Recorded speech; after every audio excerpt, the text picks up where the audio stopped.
Welcome back to another episode of Y2K Sports Talk. So today is a special episode. I mean, not only are we going to be doing our winners and losers of Week 10 as well as our Thursday night prediction, but in honor of it being mid-season just a couple weeks ago, we're going to be doing our predictions for all of these awards. We're going to update them. Obviously, we made our predictions at the beginning of the year, but since we're in mid-season, we're going to be updating them and saying who's performed the best in our opinion and who we think are going to win all these awards, as well as our own playoff brackets and who we think is going to win the Super Bowl. So let's get started.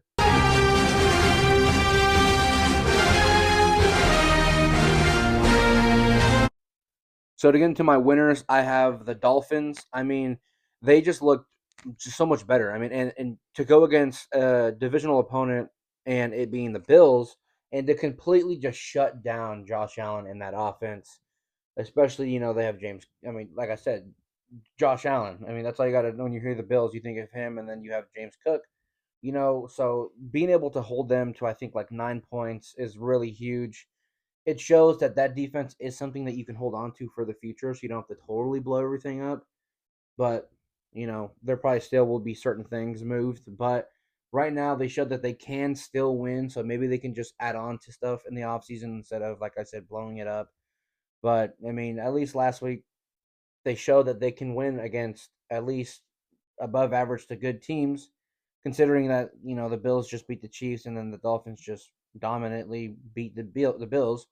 So it shows the potential there. It shows everything. But at the end of the day, it's still a team you're going to have to talk about in the offseason of what you're going to do with them.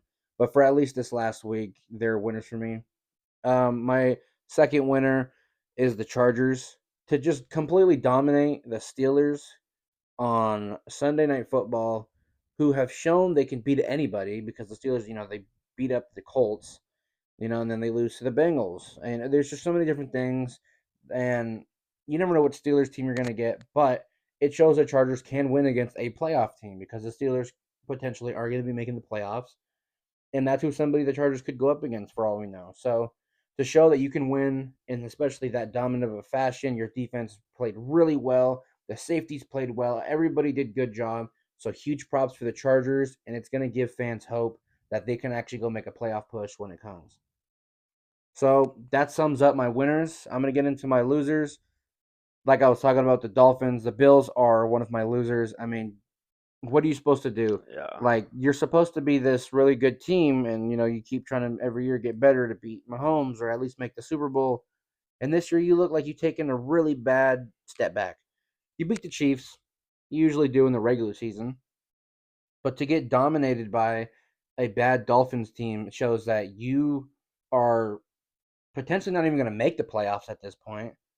And if you do, you might get bounced out the first round immediately. So there's some things they got to think about. And this next offseason for the Bills is going to be definitely interesting because who knows what they got to do to fix that team. My second and last loser is the Panthers. They really looked like they were going to start going on a run. They were starting to show promise. They were starting to show that they could, compete with anybody in the league, especially their defense, winning against the Packers. But then you play this game, it's like the Bills and the Dolphins. You play the Saints and you get beat up by them. You get dominated by them. And your defense still played well enough, but your offense is the biggest loser here. But as a whole team, there's just things that you can't do if you're trying to make a playoff push, especially when you're sitting at your record where you have to almost win every game from here on out to even fight for that seventh, maybe sixth seed. And For sure. losing that game, especially against a divisional opponent, it really takes a shot into your team's morale and your playoff chances. So that sums it up pretty quickly for everything. And those teams, man, because all these teams I've noted besides the Dolphins, they're all playoff teams. So that's why you're either a winner because you got to win, or these two with the Bills and Panthers. Those are two teams that are fighting to even get into a wild card spot because their divisional opponent, who was ahead of them, is just so much far beyond that they're going to have to pull out every win they can, and they didn't this week. All right, so for my big winners to start off, I have Jonathan Taylor. I mean, he was like the main reason why the Colts beat the Falcons, I think in like Berlin this last week. But overall, I mean, he completely just carried them. I'm not going to, throw shame on anyone else because, Daniel Jones late in the fourth quarter, he made some clutch plays. I think, they had a fourth down when they were, losing with like a minute or two left. They had a fourth down, and then huge props to Daniel Jones. Keeping his composure, making the throws he needed to make, and Tyler Warren had a great catch on a fourth down to continue the drive, but Yeah, mainly it was Jonathan Taylor. 32 rushes, 244 yards, 3 touchdowns, another 3 touchdown game for him. That he averaged 7.5 yards per carry that game. He's a little bit of a scare, almost losing to the Falcons, but they got the job done. Everyone played well, at least on the offensive side. But yeah, Jonathan Taylor, he was the main reason they won that game. You know, easily. in overtime too, getting that rushing touchdown. And then kind of like as a side note, I was able to watch that game, and man, Michael Penix is. I mean, there was always the debate. Is it Penix? Is it the play calling for the Falcons and why they're so up and down? Because I mean, they beat the Bills earlier this year, and then they're having like these very very questionable losses this year as well. Yeah, And obviously, they were going up against the Colts, but man, I watched that game pretty much from start to finish, and that was just embarrassing. yeah. There was some throws that were behind the receiver. There were some throws in the dirt when the receiver was a few steps ahead of the defender, and he just throws it in the dirt on the sideline instead. I don't really know what to say except I feel like a lot of the blame is on Penix. I feel like he's not as good of a quarterback as people say he is. I'm not going to completely bash him, but I think it's more of a quarterback For sure. situation for Atlanta. That's the problem I think than the they're a actual playoff team coaching. if they have a better quarterback Yeah. because it shows what they've done when they're really bad, they're horrible. And then when they're really good, they compete with people like the Mm. Colts. They beat the Bills. But when it comes to bad quarterback play and stuff, it's going to set you back a lot. So it's definitely going to have some type of a conversation with Penix and the Falcons. Yeah, for sure. I can't remember his exact stats that game, but I know his completions and his attempts were not very good. It didn't even look like it kind of looked like some numbers a backup would put up kind of in a way. Yep. Um, but there's that for that game. But next up, I have as a big winner, I have is the Patriots.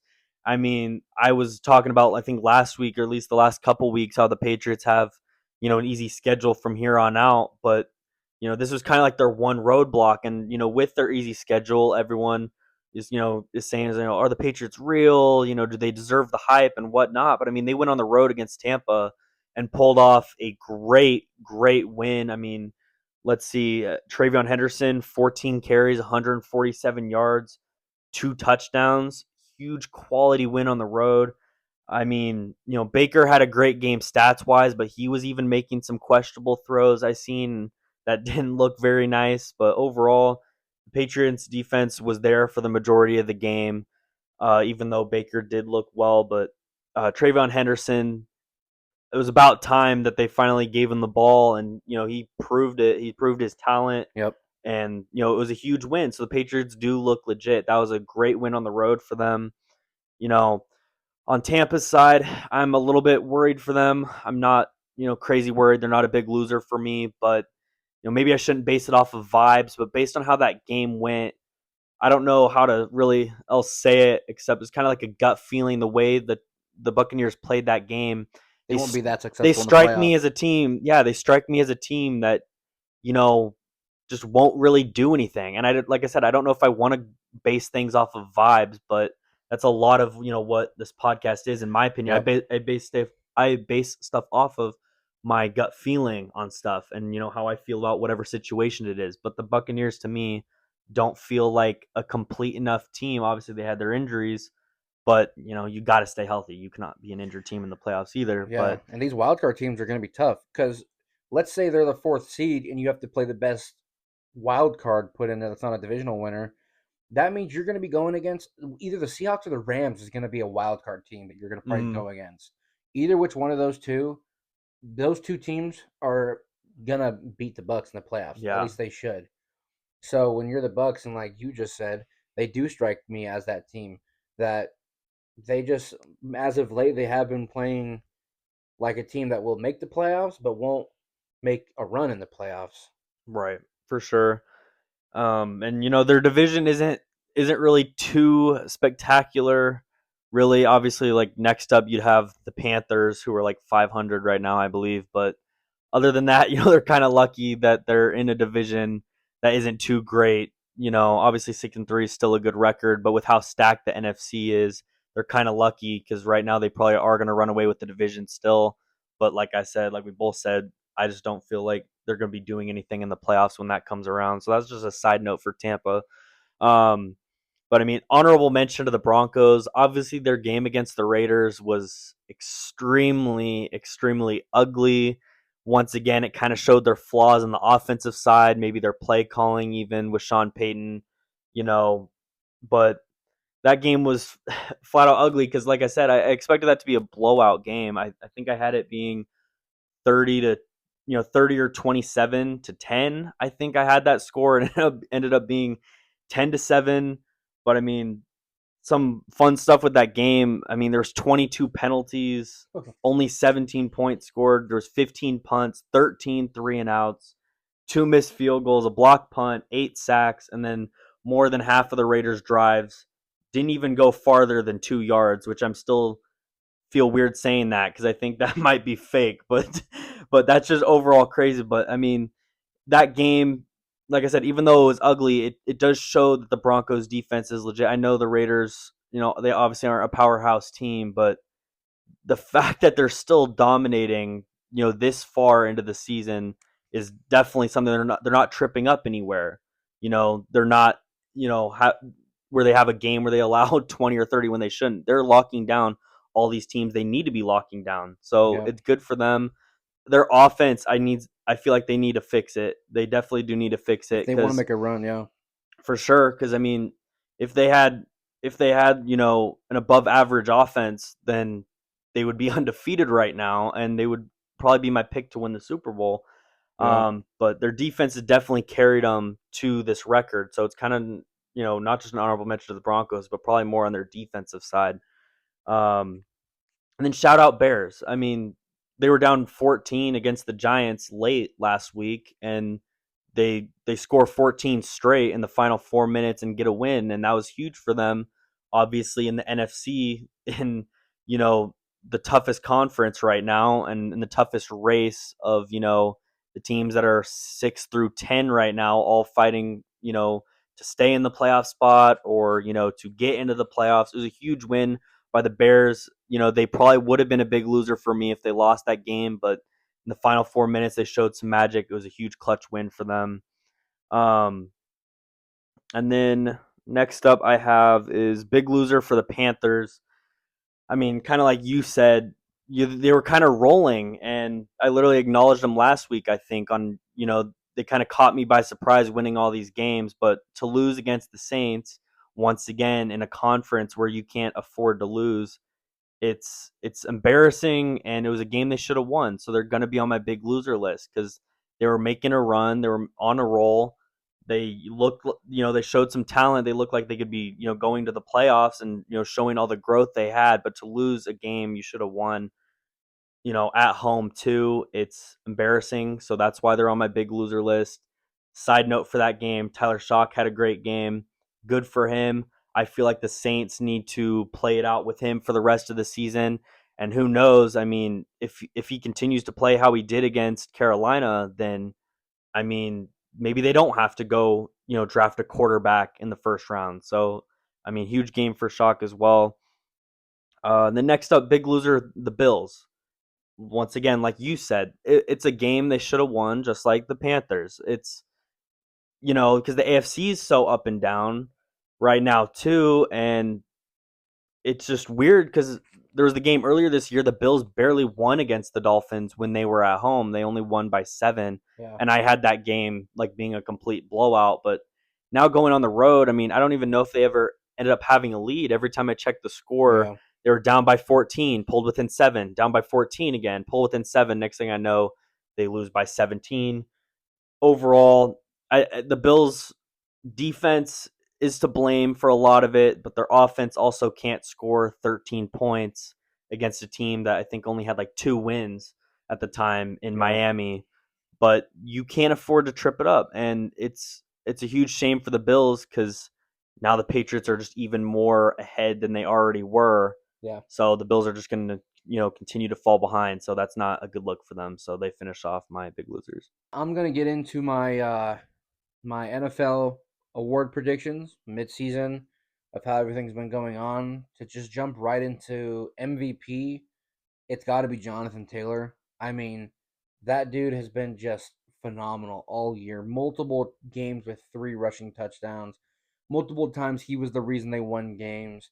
Yeah, Daniel Jones is doing his thing, but Jonathan Taylor is definitely a lot more valuable to that team than pretty much almost anybody. So it's got to be him. I mean, yeah, there might be. You look at the stats, you see Stafford stats look good and all that stuff, but you also see a great defense, and he has these receivers and all this stuff, which you can't knock him for it. But he is good. But Taylor has been more of a reason why his team is winning, and the Colts. Their record being so good. This is a team you weren't expecting to be as good as they are. You're expecting the Rams to be good. The Colts is just a huge turnaround. Taylor's having his best year yet. He already has more rushing touchdowns than Barkley did last year. And it's just he's taking this thing away, and right now he's definitely the MVP. Moving on to offensive player of the year, I do have Jackson Smith Najigba. I mean, he's easily been the best receiver like all year, consistently doing it, always up on everybody, even when there was a bye week or anything like that. I think he left the game early at one point, and he's still up by like at least 100 right now, and it shows how dominant he's been. And considering the fact on the Seahawks, they're not getting that much other help like extensively besides JSN. His tight ends, they're starting to click a little bit, but you got Cooper Cup who hasn't been doing too much. Torrey Horton's not getting used as much as he should, even though when he's getting used, good things happen. But the running game has been a good thing. But when it comes to Sam Darnold and passing the ball and why Sam's doing so It's good, like half his yards are to yeah, JSN. because that Seahawks offense runs through JSN, and that's how it's been the entire year. And so he's easily the offensive player of the year for me.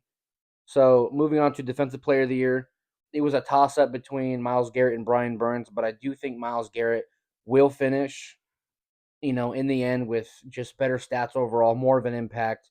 And that's not a knock on Burns. It just shows how good Garrett is and how good he has been. Garrett has been a top two, if not one, edge rusher the last 3 to 4 years. So huge, huge impact by him end up resigning with the Browns because that Browns defense has been good all year, and he's always the one leading the way, and he is tied first for sacks right now, I believe. So, and it's only going to go up from here. So that's who my defensive player of the year is. My offensive rookie of the year is going to be Emeka Egbuka. It was a huge toss up. Originally, it would have been Henderson if he was finally getting used, early on. But now that it took a little bit, I don't really see him getting the award unless he were to just go do like historical numbers from when he started to finally get his carries and his touches. But when it comes to consistency from week 1 to now, it's got to be Egbuka because you throw in Dart, but Dart didn't start till later, and the record is showing blah blah blah. There's a couple of mistakes he's made, but I could see him doing it too. Not only because he's a quarterback, but he has turned the Giants around a little bit. He's keeping him competitive in a lot of games. But right now, at least, Emeka has made the most impact, and he made it first. He's been making it consistently more than everybody else, and he's going to be a huge factor for that Buccaneers offense for so many years to come forward. Moving on to my defensive rookie of the year, right now I have it being Carson Westwinger. I mean, he's been just a top linebacker in general, not even with just the rookies. He's been a huge factor as well with the Browns. He has taken charge. He looks like a vet on some of the days. Barely, he doesn't really make too many rookie mistakes that you would expect from a second round linebacker. He has definitely played like a first round player, and, the Browns couldn't have asked for a better pick. And so that's why he's my defensive rookie of the year. Moving on to my comeback player of the year, I have Dak Prescott. Not only because, a quarterback usually wins these awards too if they're doing good, but Dak has been playing good. If it wasn't for Dak, there's so many different games. The Cowboys, even though they're only like 3-5-1, they'd probably be winless. He had to play like Superman to even beat the Giants. He had to play Superman to even tie with the Packers. And then you factor in, the times when they have lost, it hasn't even been on him. There's other stuff. Week 1, CD Lamb's drops, and it comes to week 3, that whole game. I mean, there was just a whole lot of things going on, but the defense has been horrible. And the only reason why the Cowboys are even still in games is because of Dak Prescott. So that's why he's definitely going to be my comeback player of the year.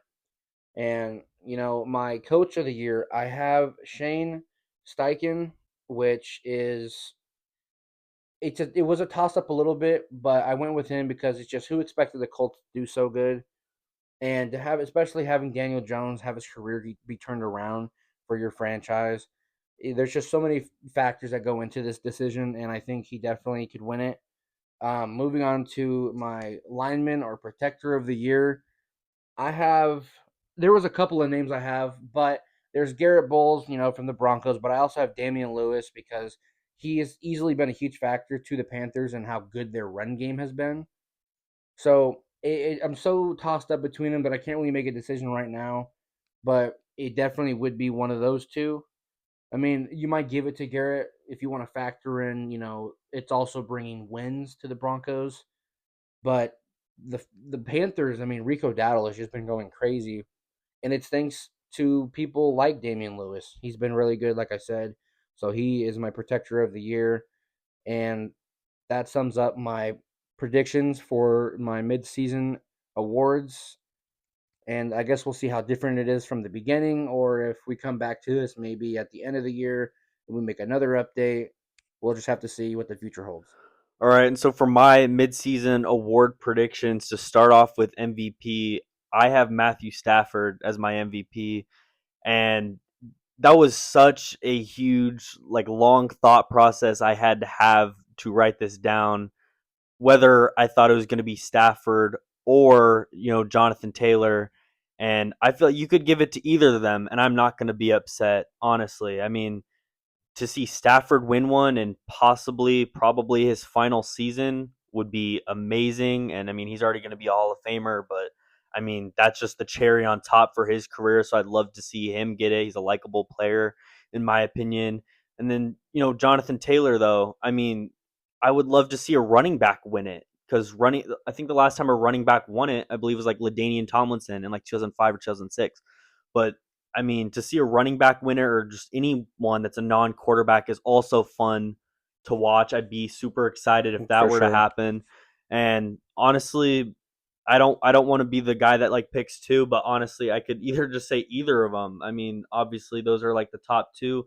I know the main guy that gets brought up around here is Drake May, and I mean, the reason why I don't think Drake May will win or, why he shouldn't win is I mean the only thing he has at least above Stafford, at least above my pick in Stafford is in one more games played than Stafford does, he has like 100 more passing yards and he beats him in completion percentage by like 4% or something like that.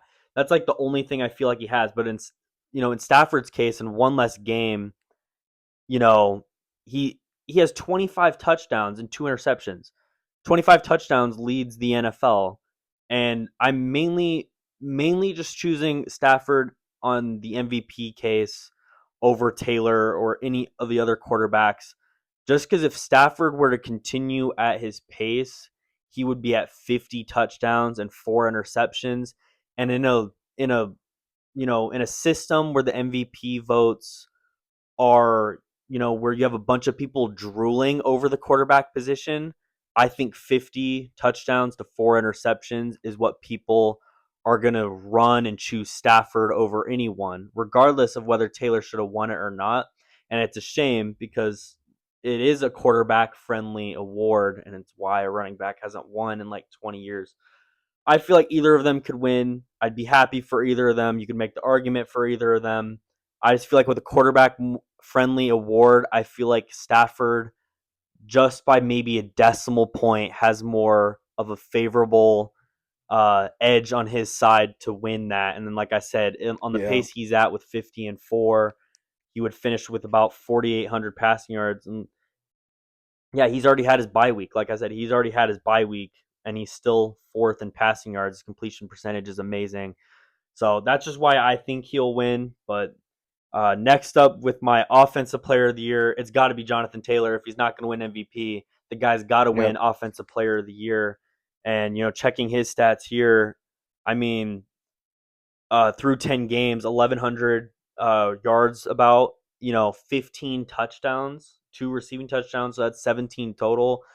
I mean, also the pace that Jonathan Taylor's on is insane as well. Because you know, with 1,100 through 10 games, he's on pace for around 2,000 yards at the end of the season, which would get him maybe like fourth or fifth all time in a season for like most rushing yards ever in a season. So that would be awesome for him. It would be huge if you're literally going to be fourth or fifth in the rushing yard stats. You got to be winning offensive player of the year, but not just that, but his touchdowns, all the 3 touchdown games he's been having this year. 15 is insane from a running back's perspective. Like I said, I wouldn't be surprised if he were to win MVP at all. But if he ain't going to win MVP, like I said, he's got to win the Offensive Player of the Year award. 15 touchdowns is insane. He is the Colts offense. He's the Colts team, like you said. So that's why I have him winning that. And then for my Offensive Rookie of the Year, this is also one that I kind of, you could go either way with this. And I either have Emeka Egbuka or I have Jackson Dart. I think I might lean more Emeka's way because, like you had said, Emeka's he's played every game this year. Dart came in a little bit later.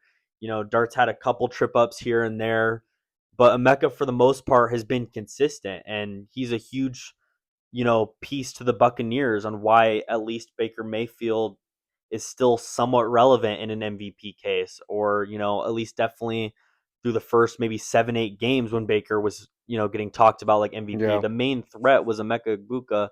I remember you saying this guy is going to be the most NFL ready guy out of all the rookie receivers in this last year's draft, and he was like very clearly he's leading everyone, not just receivers, but literally any offensive rookie of the year. He's leading the category everywhere. Yep. But Emeka's clearly showing out for Tampa. I mean, he has 677 yards. He has 6 touchdowns from a rookie. So he's on pace for over 1,000 yards, a dozen touchdowns from a rookie. That's really nice. And then the reason why I have for Jackson Dart's sake is, I mean, not just his passing touchdowns. Let me find his stats here, but he has 10 touchdowns, 3 interceptions, but also his rushing touchdowns as well. I believe he also has like 6 or 7 of those on the year. So overall, you can't go wrong with either. I mean, once again, a quarterback winning Offensive Rookie of the Year, that is like a favorable position to win Offensive Rookie of the Year. Um, so you could go either one of those. I just think Emeka's more consistent than Jackson has been. So all right, and so for my defensive player of the year, I have Brian Burns. Once again, I could, put a second place or, debate between Burns and then also Miles Garrett like you had, because their stats are both very similar. It's honestly hard to choose. There's literally almost kind of no difference between them in For their sure. stats because I mean, they're both at 11 sacks for the year. I mean, Brian Burns does have like more tackles. He has like 13 more, combined total tackles, but also Brian Burns has played one more game than Miles Garrett. And then Miles Garrett's just a beast too. So you can't go wrong with either. I just said Brian Yeah. Burns. That was kind of just like my first instinct. But honestly, you could go either. Next up for defensive rookie of the year, like you had, I have Carson Schwessinger. I mean, he's just a great pickup by the Browns in the draft. I feel like they had a really good draft. But I mean, he is that defense. I'm not really going to touch on him too much, but he's showing out really good. Like you had said, I mean, not just for, rookies, but just all defenders. He's Yeah. up there in statistics. Yep. So huge props to him. I have him winning. And then for my coach of the year, I have Mike Vrabel.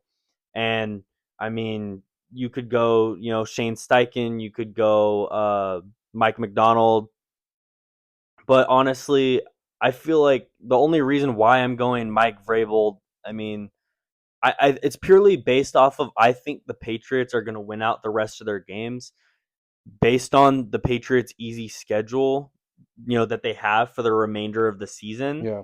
I think the Patriots are going to win out, Yeah. You get the first seed, and it's and your first year coaching there. first year. coaching them, getting the first seed, and that winning the rest of the games would have them at 15-2, which would be the best record, or at least tied for the best record. 15-2 would be. But honestly, I think the Colts are going to lose some games. I think Seattle's going to lose some games. But purely basing it off of winning the rest of the games, going 15-2, first year as a Patriots head coach, getting the first seed, I think he's going to win it. 15-2 should win you Coach of the Year Yeah. more times than not. So, assuming the Patriots win the rest of the games, like I think they will, I think Vrabel will take it away based on that. And then for my comeback player of the year, I have Dak Prescott. I mean, you could argue, Christian McCaffrey. I mean, Christian McCaffrey is back to, the old Christian McCaffrey, without his injuries and all that. But I mean, Dak Prescott, he was a guy who was, brought up as MVP, and he's still like up there in the stats. I mean, he's like sixth in passing yards. He's 17-6, on a touchdown interception ratio. He's near 70 on his completion percentage. This is the great old Dak Prescott. Thank God, his injury didn't mess him up or anything like that. He's playing super well, obviously. But, like once again, like you had said, he is the whole Cowboys offense. I mean, he's the whole Cowboys team. I mean, the defense obviously was a shame, but I mean, if their defense was average, I mean, the Cowboys, their record right now could be like 7-3. I could argue if their defense was at least average. Yeah. Um, but it is kind of like a quarterback friendly award. But either way, I mean, Dak Prescott, has deserved it. He has been the best comeback player of the year, in my opinion. Um, so next up, I have is for the first annual Protector of the Year. I have Panay Sewell. I mean, that's kind of like a wild card, kind of like an odd one out pick. But I mean, he has a 98 PFF grade, which is crazy to believe. He hasn't allowed a sack. He has like the highest PFF grade for tackles, and I feel like he's just the main reason on why the Lions have such a good 1-2 punch in the run game is purely based off of him, Yeah. and it's why Jared Goff has his great stats with 20 touchdowns, 2 interceptions. I feel like he's just the main guy, so I feel like he's gonna win that. So that finishes off my award predictions for the season. So moving on to the playoff predictions. To start off with the NFC side, as you can see, I have, first seed being the Seahawks, second being the Eagles, third being the Lions, fourth being the Bucks, fifth Rams, sixth Packers, seventh the 49ers. And to look at the bracket of who I have, winning their games, I have the Eagles versus the Niners, which I think the Eagles will pull out a win. I do think it'll be closer, but I think the Eagles pull it out. Then I have the Lions versus the Packers, which will be a huge game. I think that the Packers will pull it out, but I think it's going to be like one of those really low scoring, like kind of what they had with the Eagles. It might be like a 13-10 type of game. You never know. But then I have the Bucks versus the Rams, and like we talked about, the Bucks just don't seem too complete to win a playoff game, and the Rams definitely are. So the Rams win it there. Then to move on to the divisional round, I got the Seahawks versus the Packers and the Eagles versus the Rams, which I have the Seahawks in a very, mid to high scoring, but like in the 20s somewhere. But I have the Seahawks pulling it off, and it'll be a huge, huge win for them. Them getting to the, back to the NFC Championship round since I think it was 2014, especially over a great Packers team. So moving on, I got Eagles Rams. Rams at home. I have them taking this. I have this being a really good game. Like I think this game's it's just gonna be neck and neck the entire game. I don't see either team really taking it away until maybe the end of the quarter. Because I mean, although we saw what the Rams were doing in the first half against the Eagles this season, and then we saw the Eagles come back. So both teams are capable of winning this game, but it being in the Rams stadium, they're gonna want to get their revenge. Stafford knows that this could be his last year, so he's gonna do everything in his power. That Eagles secondary will not be able to handle Puka and Devontae Adams. Now, especially, they'll be in so much more of a rhythm, more comfortability with one another when it comes time to this playoff matchup. So for this one, I have the Rams taking it. And that moves on to the NFC Championship round, which I have the Seahawks winning this. I believe that this will probably be an overtime game. just because NFC Championship games somehow we get lucky and they tend to be really good games. Let's see, you're the Eagles and the Vikings in 2017, but it's just, and they're also a divisional team, so they know each other very, very well. So a divisional matchup in the championship round, it can't get any better than that. It's going to be hectic. There's probably going to be a couple of fights in there, just because they know, the intensity is so high. Both teams wanting to make it, but like I've said, Stafford's going to want to make it. But I do believe this game will be an overtime and a bit of a higher scoring game due to JSN. I think Rashid Shaheed will be a lot more, obviously by this time he'll be a lot more comfortable in the system. He'll know the playbook. Sam Darnold will get a connection with him, and I think everybody's going to get into more of a rhythm. Cooper Cup has actually been picking up in the last at least 2 games, if not 3. So in him getting more of a rhythm, it'll be good that he's getting it now, because now you're getting it in this half of the season, which people say this is the real time people play football. As soon as they say like mid-November, like that Thanksgiving area, and further on is when real football is played. That's when you're pushing for the playoffs specifically. So everybody is going to be connecting with one another. But I do have the Seahawks. Just they'll definitely be the underdogs in this. They're also gonna they'll be at home as well. So I think the fans will show up and show out, and so do I think the Seahawks will too. So I have them winning. So then moving on to the AFC side of the playoffs, first seed with the bye I have is the Patriots. Second I have is the Colts.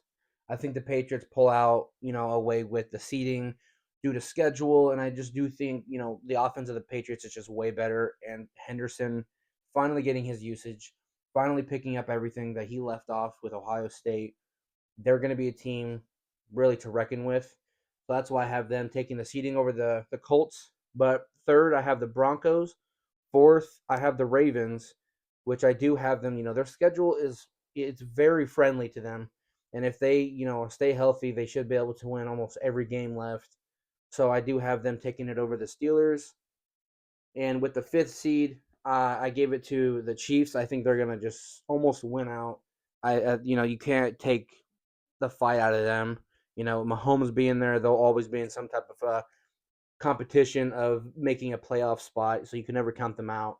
Sixth, I got the Chargers. Due to their, even though their O line is literally the worst in the NFL, they're finding ways to win, which shows huge, huge, like, just fight that they have. It shows heart. It shows that they want to win. They want to make the playoffs, and I believe they will.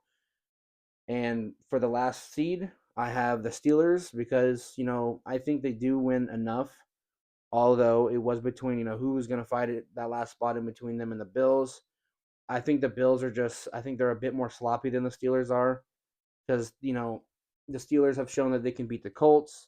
The Bills, the best team they beat, I'm pretty sure, is the Chiefs, which is a good team, but the Colts have been far better. So it shows that the Steelers can play like up to standards that everyone expects them to play. So I believe they'll fight that out, and they'll end up winning the seventh seed. So for the matchups, first round I have is the Colts versus the Steelers. I believe the Colts will get their get back. It's going to be in, at the Colts, but it's playoffs. Everybody's going to lock in. I believe Jonathan Taylor will help the Colts throughout this playoff competition and run that they may make. So I have the Colts taking that one. Moving on to the other one I have is the Broncos and the Chargers.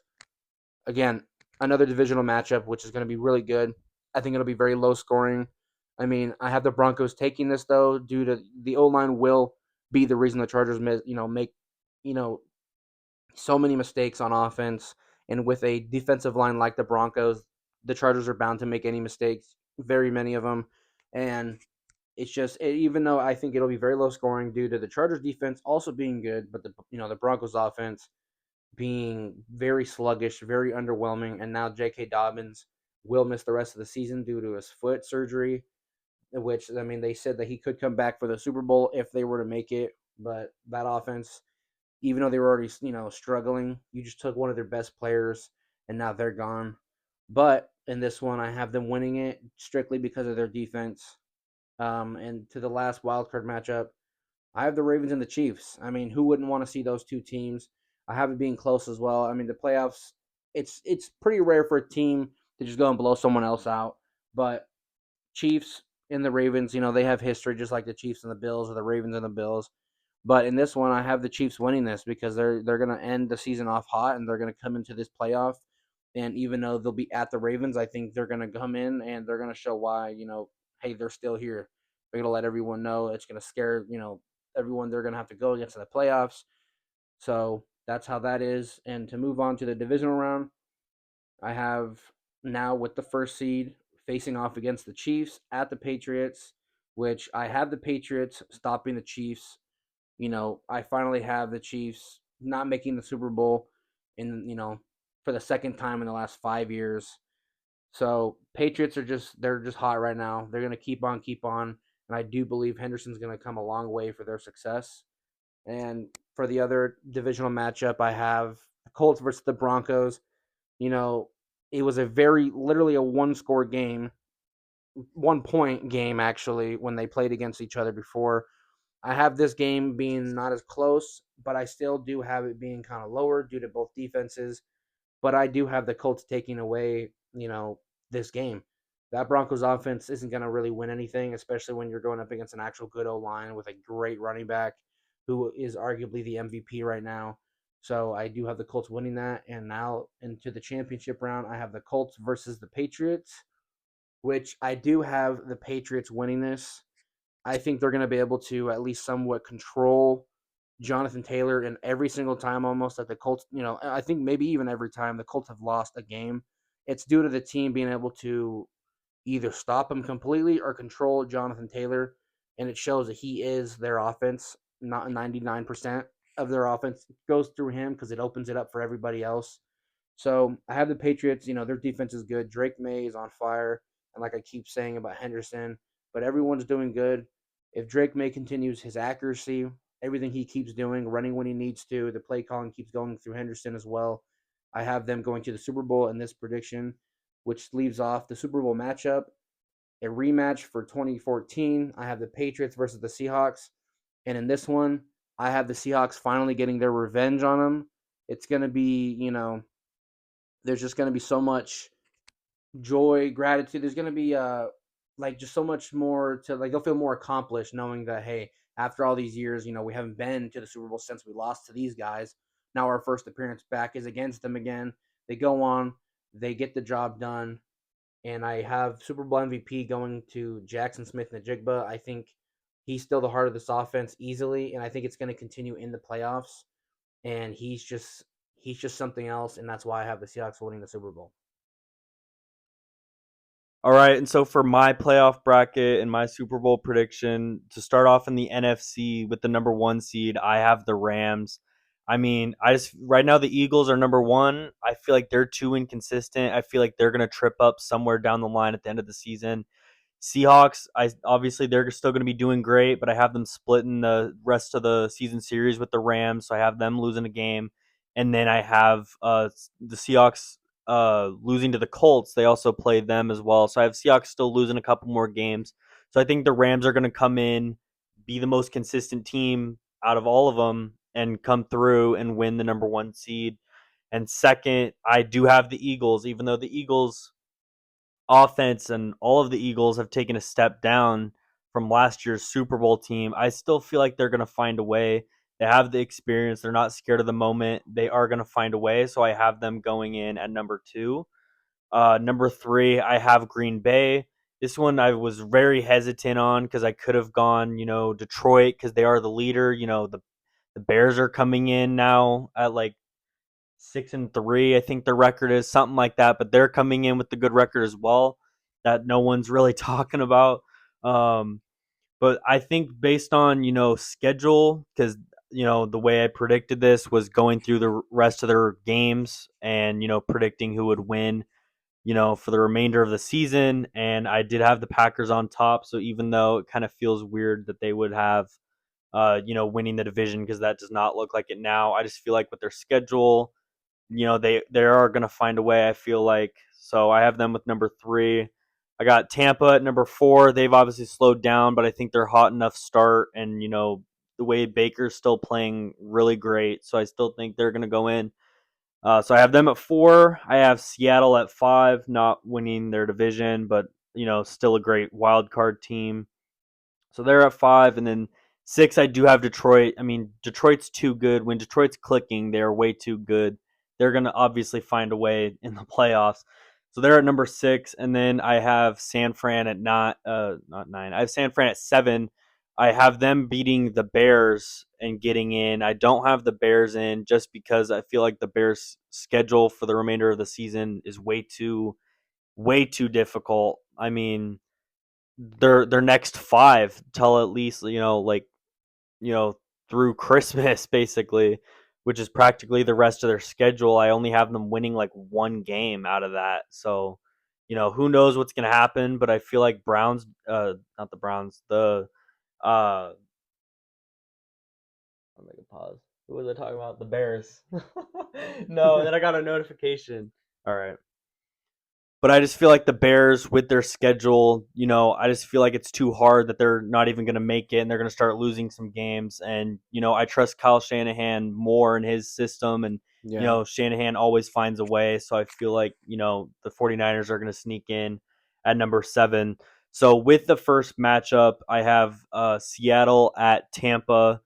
Like I said earlier, I just feel like Tampa is going to be that team that just doesn't really do anything. That's just the vibes I get from them. They're good enough to make the playoffs, but the NFC is so stacked, and I don't think they can compare well to a lot of those teams, at least a good chunk of it. But I got Seattle winning. They're on the road, but Seattle should win that game. They are much better all the way around. So I got Seattle taking that. And then between Green Bay and Detroit, obviously Green Bay, blew them out basically by like 17 in week 1. But I trust the Lions more than I do the Packers, even though I said Packers would win the division. I think Lions, when it comes to playoff time, obviously they've had horrible luck, but I think this is the year that they finally, get a win, move on, move forward.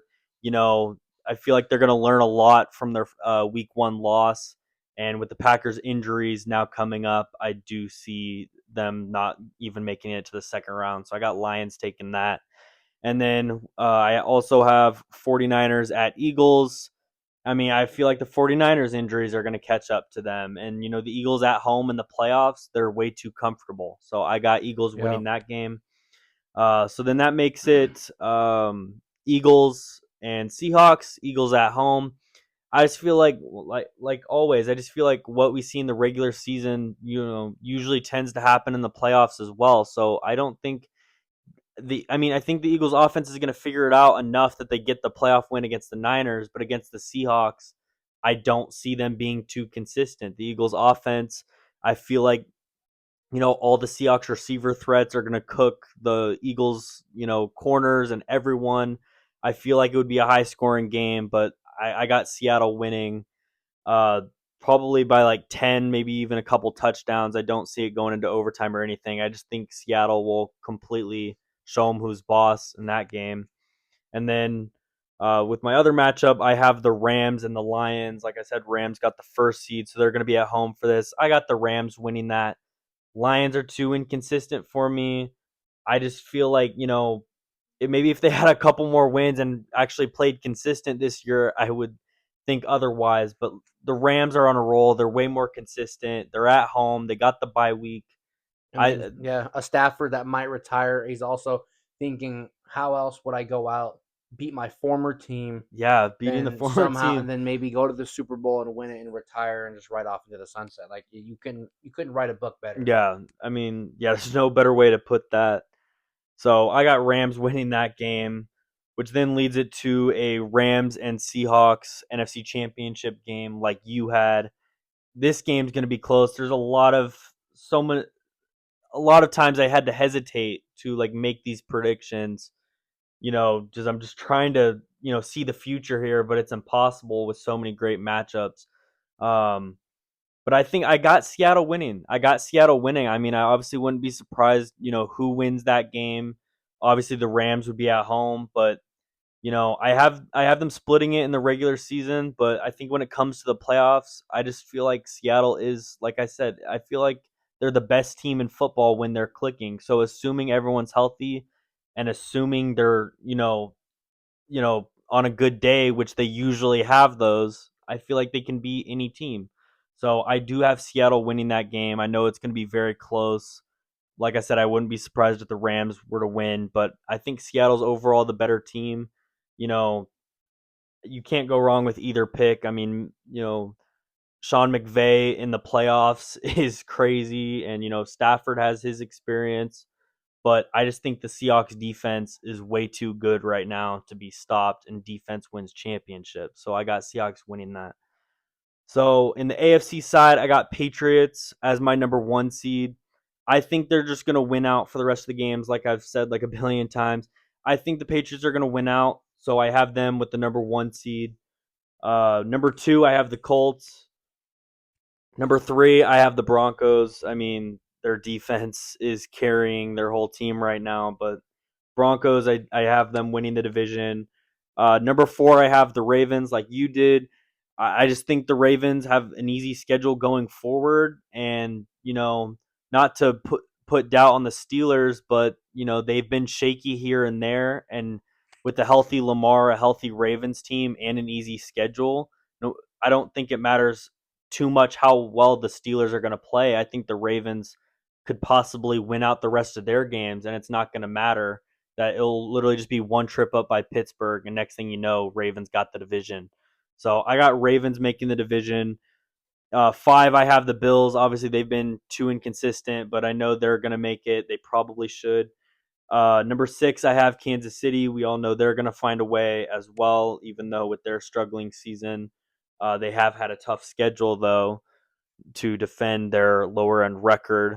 And then seven, I have the Chargers. I mean, they're in one of the toughest divisions of football, but I think they're going to find a way. I mean, John Harbaugh. I mean, you know, Herbert isn't. Herbert has one of the worst O lines, but he's still finding a way to win games. Chargers as a team, and Herbert's still playing well. So I got Chargers making it, and with the first game, I between the Chargers and the Colts. Colts are at home. Colts are the much better team. They've been way more consistent. Their defense, was already pretty dang good, but now with adding Sauce, I just think this team is practically unstoppable. So especially with the Colts being at home, obviously the Colts haven't had, too much playoff success as of late. So this would be like their first home playoff game in quite a while. So I think the crowd's going to be there, and I don't think the Chargers stand too much of a chance. I think that O line not being very great will kill them in playoff time. So I got Colts taking that. And then between Broncos and Chiefs, this one was a tough one. I mean, they play this upcoming week, and I got the Chiefs taking that. But overall, when it comes to playoff time, I mean, you can't go wrong with either team. But I think the Broncos defense holds through. I got them winning that. And then next up, I got Bills at Ravens. Once again, this is a great and crazy matchup. It's hard to pick between either of these teams, especially with the Ravens being at home. And like I said, with Lamar back and their whole team healthy. But, at the same time, I just feel like the Bills losing a playoff game is kind of weird to me.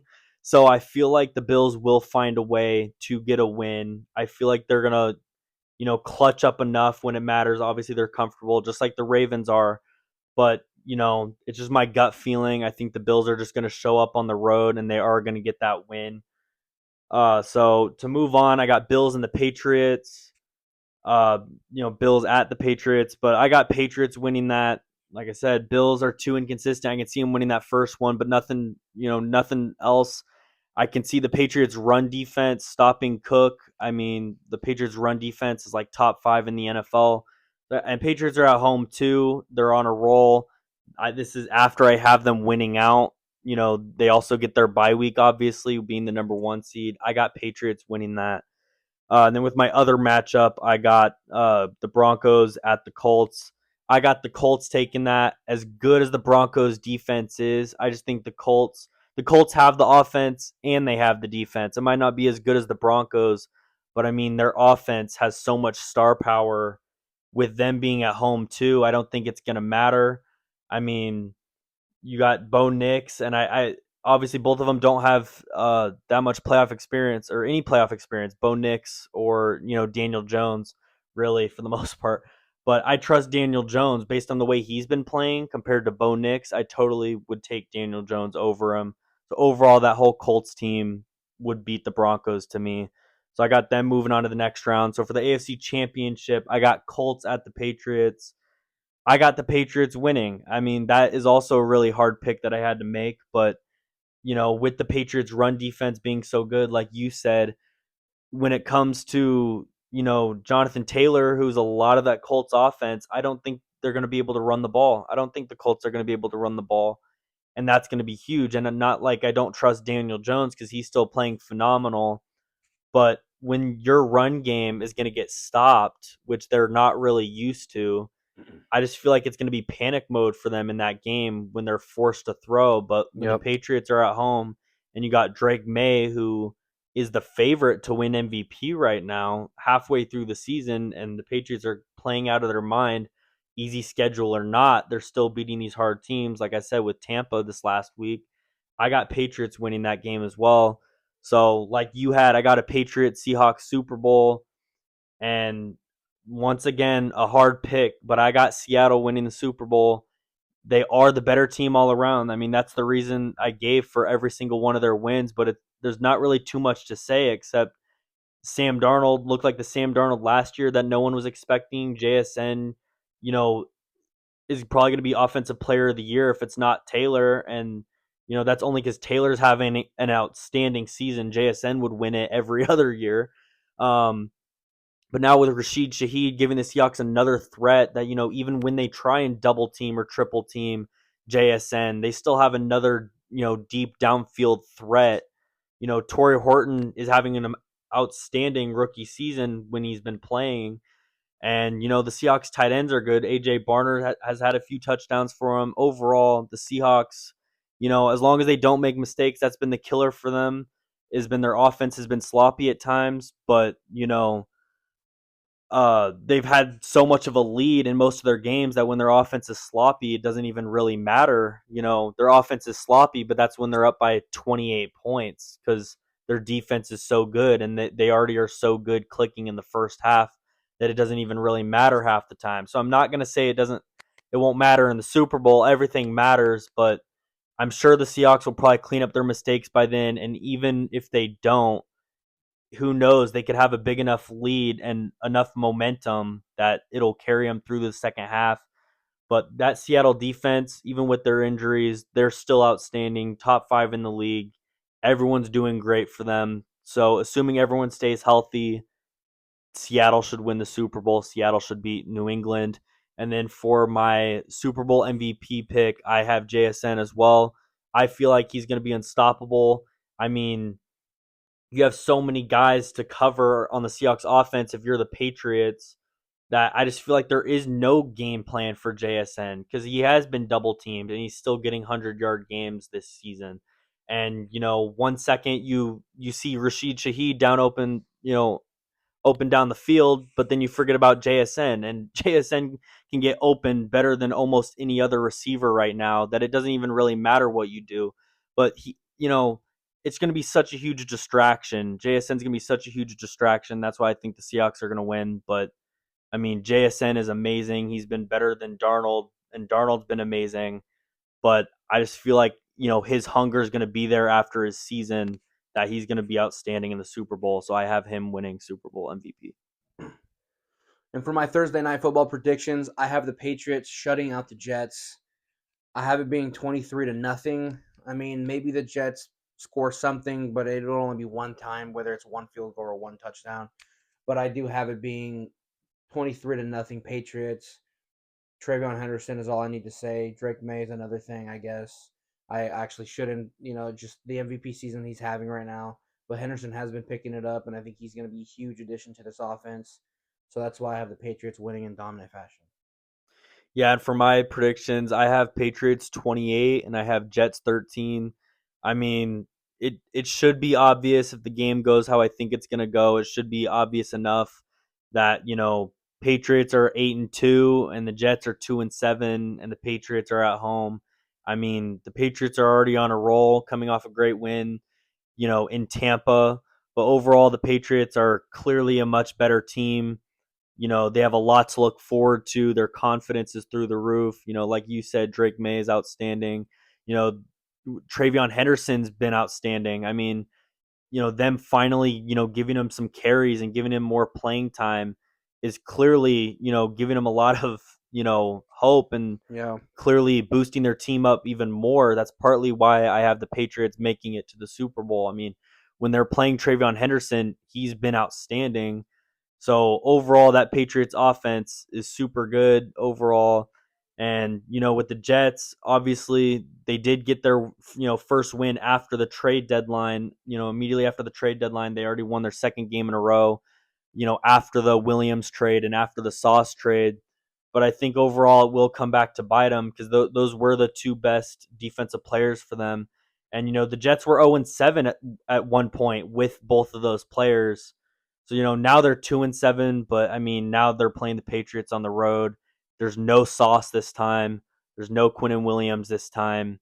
It's why I have the Patriots scoring 4 touchdowns with 28, and then unfortunately for the Jets, their offense has been so slow. I don't have them really scoring too much, maybe just a touchdown and a couple field goals, but overall, I don't think the Jets could even get their run game going either against the Patriots' run defense. So I think overall, Patriots are going to beat them in every aspect of the game, especially being at home. So that's why I have 28-13. All right, thank you guys for watching. Hopefully you guys liked today's video. I mean, it was a special one with everything we added into it. So hopefully you guys liked it. If you guys have any other predictions, you can drop them in the comments. But please like and subscribe and stay tuned for our next videos.